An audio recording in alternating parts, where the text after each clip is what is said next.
Welcome back to My Dad Watches The Bachelor. I'm Meredith, and I'm here with my co-host, my dad. Hello, Meredith. How are you doing today? You know, Dad, I'm not doing too well. I spent 3 hours of my life last night watching what I consider to be one of the most boring finales ever. You know, I think we have some listeners that don't actually watch the show, but listen to our podcast. And I think the only thing we can say to them is, you're welcome. You made a very smart decision. That was a master class by ABC in taking something that could have been an hour and a half and turning it into 3 hours of commercials and pain. Yeah, you know, this is the first finale we've had in a long time that went by the old formula. Like, this is what used to happen every single time. And since we've been getting such weird endings recently, having such a cookie cutter one where nothing happens, I was bored out of my mind.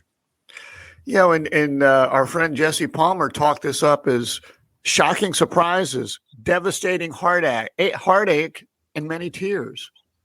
There were many tears. Yeah, and from maybe Gabby. Gabby was devastated, although perhaps she could have seen it coming. You know, I had heard rumors about the ending. I figured Katie won for a while, and it did get confirmed for me this past week. But I also heard rumblings that things weren't going well for Katie and Zach, that Katie has, you know, been speaking to an ex of hers whilst being engaged to Zach. There's also a rumor that Zach and Katie broke up and he was now with Jess. With Jess? Jess. Yep, Jess. I don't know where that one came from, but I was hoping for some drama when Katie came out on the set, and there was none. There was the opposite of drama. They're talking about moving in together. They're talking about 2025 wedding date. They're talking about kids. And I don't know. I'm not here for it. You're not here for happily ever after. Something about it felt false to me. I don't know what. I guess because I'd heard these rumors, I had these preconceived notions. I was like, I think you're playing us. I do not think this lasts a year. Well, something about this felt false. We've been watching this show for how many years, and how many of these have actually ended up in a wedding? 2, 3? I don't know. So I think that your false antenna probably should be in tune by now. Yeah, but you know, some people, thinking back on it since we've started podcasting, I do believe that only one couple is still together, Matt James and Rachel Kirkconnell, with the season that ended The Bachelor as we know it. So yeah, my false antenna seems correct. I don't know. I just was expecting them to not be a happy couple still. Well, and if history holds, you know, it won't take a year. It'll be 3 to 6 months, I suspect. But I don't hear the same rumors that you do, so I'll look forward to you keeping me updated. But you know, we did get a 3-hour show last night. Did you have any highlights? I had very few, and they're not that high, so let's get into them. I enjoyed seeing Ariel get to confront Zach. She's very poised, very well spoken, you know, telling Zach that he took away her agency by setting the no sex parameters rather than coming to the conclusion as a couple, which she agreed with the sentiment but didn't like, you know, being told what to do, getting her decision taken from her. I think that she's just so eloquent and mature, and it's just so different than what we're used to seeing on this show. I also had her as a high. I will have to say I had to ask the mom. Said, she took away her agency. What does that mean? So she had to do some explaining to me. Come on, Dad. Okay. I don't hear that term very often.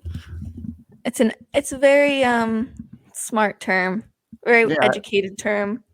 Well, I guess I'm running in the wrong circles. My other two highs, one, this is a pretty weak high. We got to see Nate from Gabby and Rachel's season again.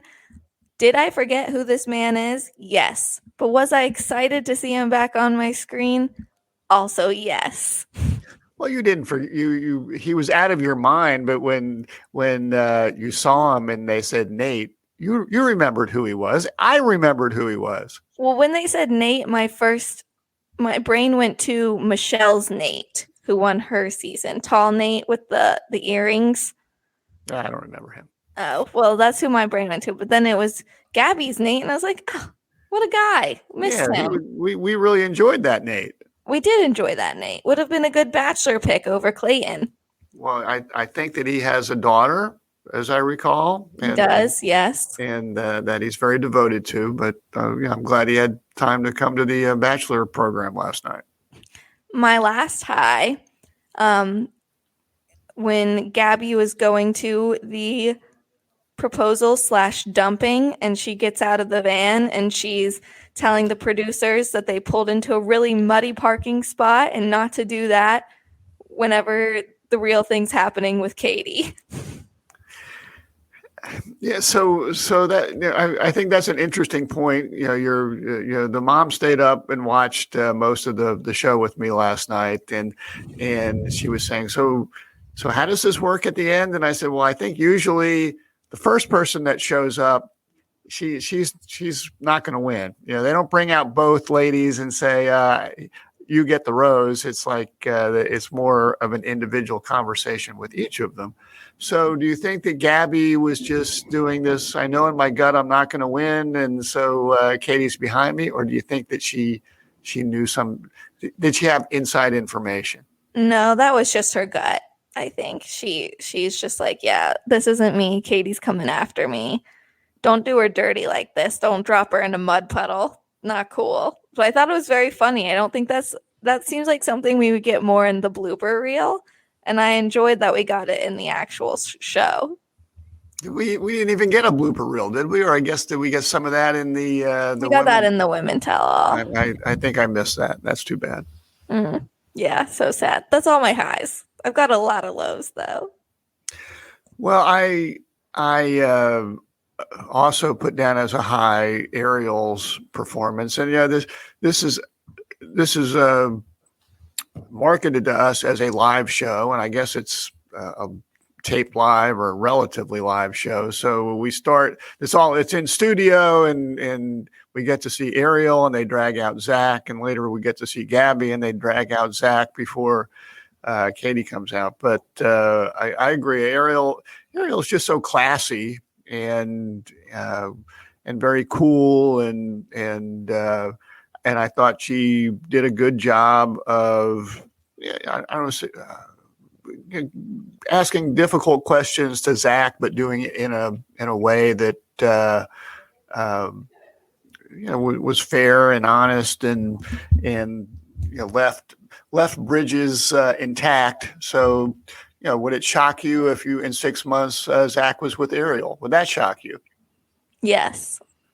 Not because they left on bad terms, but just because you think Ariel can do better. Yes. Okay.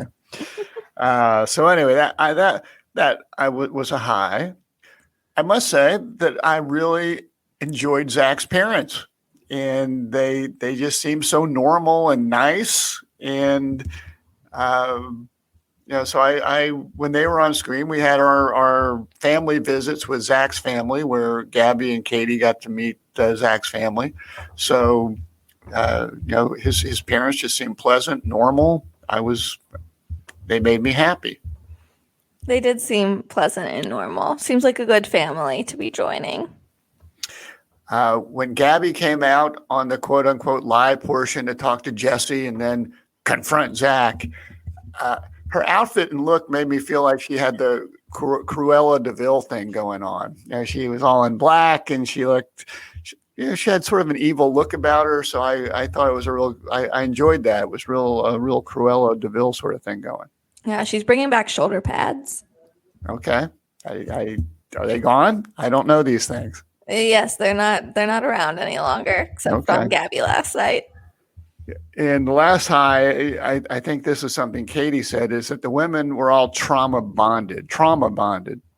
So I was not familiar with that term either. So I sort of that caught my ear that they're trauma bonded because a lot of times the women don't seem to get along so well, and even despite the fact that Gabby had to wear the scarlet letter A, all the ladies seem to be very respectful of one another and get along. Yeah, it seems like Gabby and Katie are very good friends. They've like posted TikTok videos together from the season about their friendship. And that also leads me to believe that Katie and Zach just aren't going to work out, because why would you want to get married to a guy that slept with your best friend? Yeah, I gotta go. I gotta agree with you on that one. So, yeah. All right, are we done with highs? We're done with highs. Okay, that lasted longer than I expected. Let's get into the lows. No Uncle Kronk all season. First thing on my list. No David Puddy or Kronk. That was a very disappointing turn of events there. Technically, he did host one of the first group dates in episode 2, and they just completely cut the group date out of the whole season. They just didn't show it to us at all. He was there. We didn't get to see it. And honestly, this was the only reason I was that excited about Zach being The Bachelor. Well, if they cut it and we didn't see it, I'm not sure it actually happened, but I'll take your word for that. But yes, disappointing that there were no David Puddy sightings. And obviously, he did not make the trip to Thailand. You are correct. We're gonna drag the family to Thailand. Family visits happen there, so I guess uncles don't make the cut. Well, famous uncles probably should. I agree. Maybe he's working. Maybe he's got stuff to do. Another low for me. We got confirmation that Ariel had no idea what happened during Fantasy Suite Week. There was some speculation. Maybe Zach told her, we didn't get to see it. Like, maybe she did know. But then finding out that she's up there at the rose ceremony, Zach's like apologizing for everything, saying he made mistakes. She's just completely in the dark. And out of anyone, I think Zach owed her an explanation, not Katie. And then she has to like find out along with everyone else while watching the show. It's very backwards to me. And Ariel certainly put him through the ringer on that one, but I think she was right, and I think that Zach acknowledged that she was right and was doing everything he could to agree with her. I'm sure it's a crazy week when you're going through all those dates. He was trying to sort through things, and unfortunately, it didn't click in for him that, hey, I got to have this conversation with Ariel as well. It's unfortunate, but that does make it a low. Ariel's the only one he made that promise to and broke. Katie didn't know that this no sex promise even existed. And it just bad calls on Zach's part. But if he's going to end up with Katie, which for the time being we assume he's with Katie, and all this is coming out on television, if he's going to make this edict to Jesse at the beginning of the week and say, hey, here's my plan, no sex with anybody, I do think he also needs to tell Katie, because I don't think that's something you want your future bride to see on TV, 2 months later. So I think you can tell her after the fact. Well, I think he should have told everyone, but he missed the boat with Ariel. Another low for me. Katie crying so much in front of Zach's family for the first time meeting them. Like, I think I would want to pull myself together a bit more the first time meeting my potential fiance's family. Like, she literally cried in front of his mom, his dad, and both his sisters. That's literally all of them at 3 separate points. Like, just pull yourself together a little bit. Yeah, she was melting down during the whole visit, and and the families. I don't know. Was that endearing in some way? They seemed to. They enjoyed her. They liked her, but it just seemed a little. Moms seemed to find it endearing. To me, it was sort of a red flag of, hey, you got the emotional roller coaster here. Of course, we know that the other one, Gabby, is actually the emotional roller coaster that he should avoid. And her emotional roller coaster was proved to be warranted, though. She was right the whole time. Yeah, she was right the whole time. Well, I just found myself thinking that if I was Zach, when Gabby came on to talk with Jesse, they bring Zach out, and basically, Jesse says, "What do you want to say to Zach, or what do you want to ask him?" And she just goes on a soliloquy for 5 minutes to a point where Jesse says, "Well, this is a live show. We have to move on here."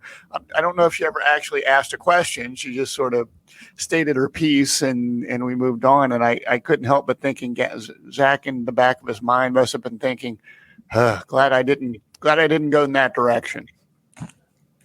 I mean, I'm sure she's had a lot of thoughts in the past months and just was like word vomiting a little bit, trying to get all of them out in her allotted 4 minutes. Well, yeah. Anyway, go ahead. What other lows do you have? I've still got a lot. No sound on Gabby's whole date. Poor girl, always getting the short end of the stick. Now we can't even listen to her date. I had to call you in the middle of watching this episode and be like, did my TV just break? Or is this an everyone problem? Because we come back from commercial to Gabby's last date and there's just no audio at all. And it wasn't just your TV. It was my TV. It was everybody's TV. ABC was having technical difficulties, but then after commercial, they went back and replayed that date. Not the whole date, just part of it. Well, part of it with the sound, which led me to my low of ABC is just trying to find filler at this point in time. They're trying to make this thing last for 3 hours. We're going to have technical difficulties, replay scenes. We're going to bring on Sean Lowe. Yep, that's my next low. Sean Lowe. Sean Lowe and his wife, because they've been in these situations before. We don't really have 3 hours of material, but we're going to drag this out, and we'll have some more commercials. We'll be right back. And Sean Lowe actually posted a video of his wife, Catherine, who was up there on stage with him, explaining the Fantasy Suite week to him because he did not watch the show. Yet here he is giving his unsolicited advice. And I must say, I was curious as I was listening to them of how Sean Lowe navigated his Fantasy Suite week. Do we know?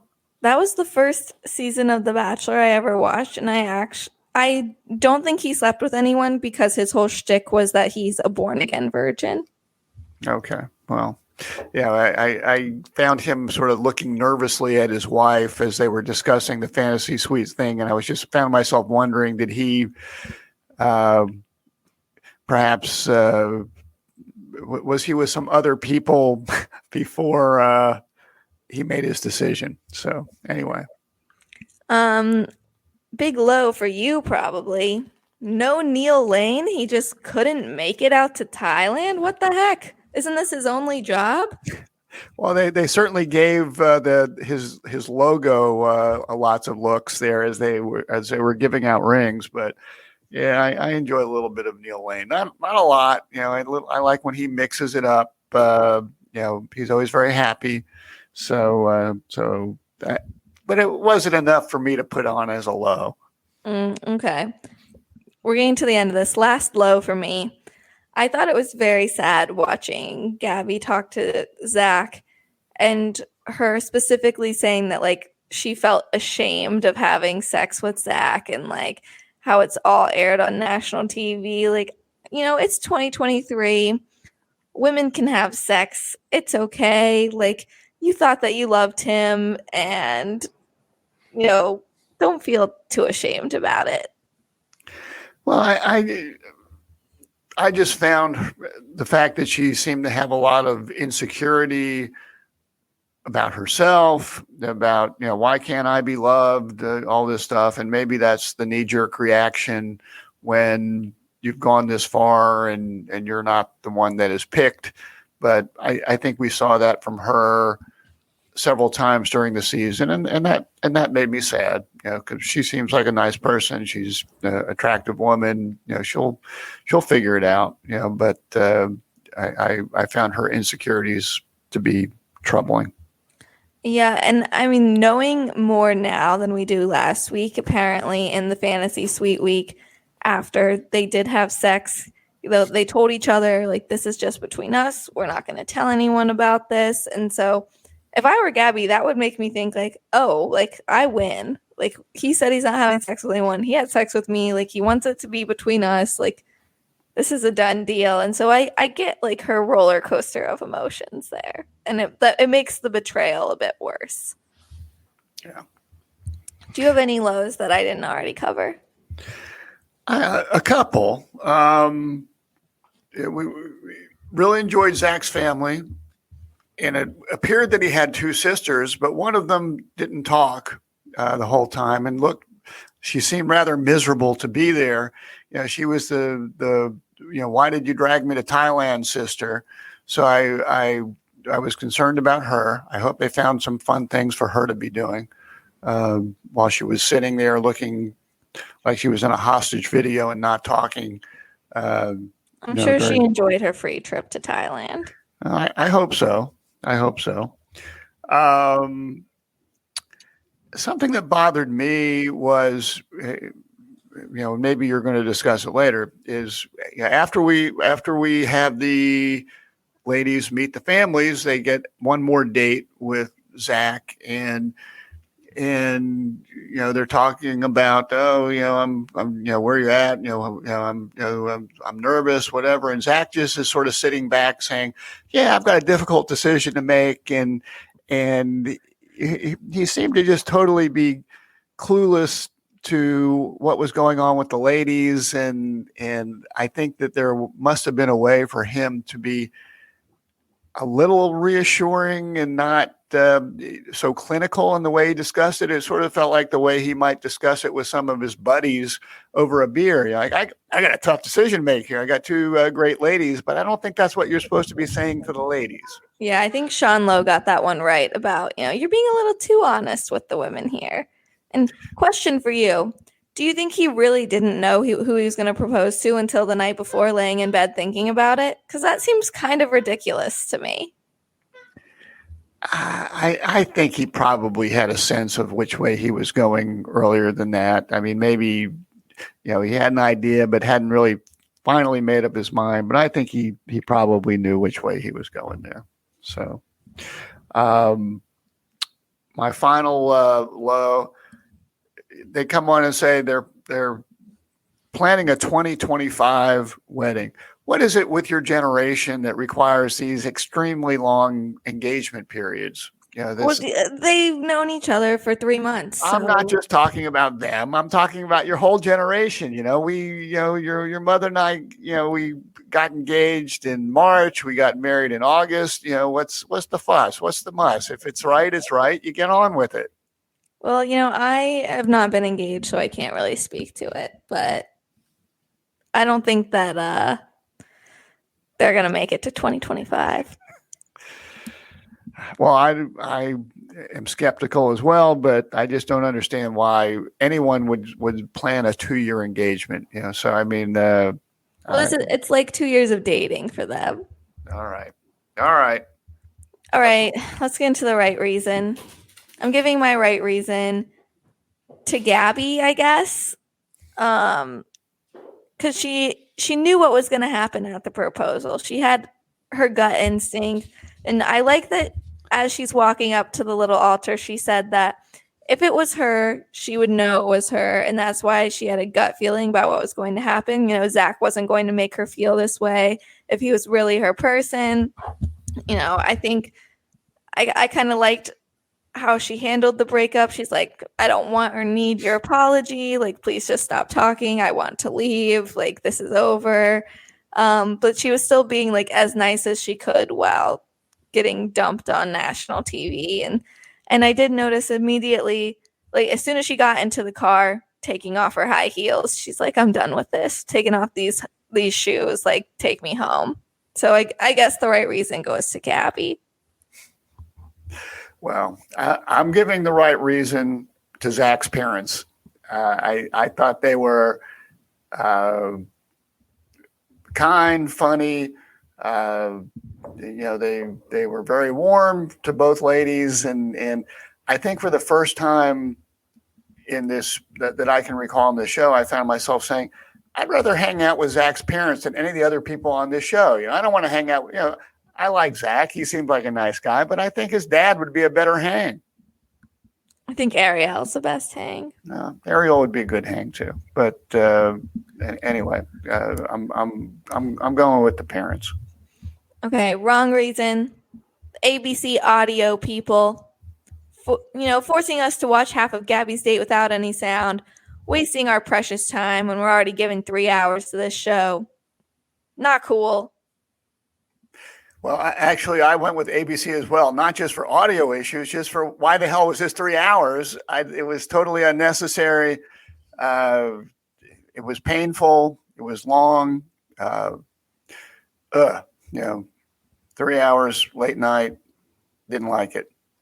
Agreed. I didn't even realize it was 3 hours till I sat down to watch it and you told me that it was, and it just ruined my night. Your ladies basketball team won. At least you have that going for you. Yes. Go Gamecocks. We're in the Final Four. Okay. I thought long and hard about the MVP, and I truly could not think of a single person to give it to. So my MVP is no one unless you feel strongly and you would like to hand out the finale MVP. I don't really have a finale MVP. If you had to give an MVP for the season, is there someone that you would give the MVP to for the entire season? Ariel. She's my favorite off the season. A new character that we've never seen before. The poised, elegant, well-spoken, educated, mature, too good for this kind of show. And I enjoyed watching her. I think that would be a good choice.